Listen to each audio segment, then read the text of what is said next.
Universitas Airlangga menjadi tuan rumah pelaksanaan WUACD Summit 2025 yang digelar bersamaan dengan AMBC 2025 dan ASEAN BCG Network Conference.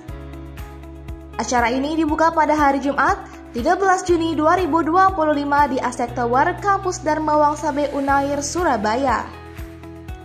Agenda internasional ini dihadiri oleh Wakil Rektor Unair Bidang Riset, Inovasi, dan Pengabdian Masyarakat, Profesor Dr. Ninyuman Tri Puspaningsi MSI, Ketua AMBC 2025 Profesor Dr. Ni'matuz Zahroh, serta delegasi lebih dari 12 negara.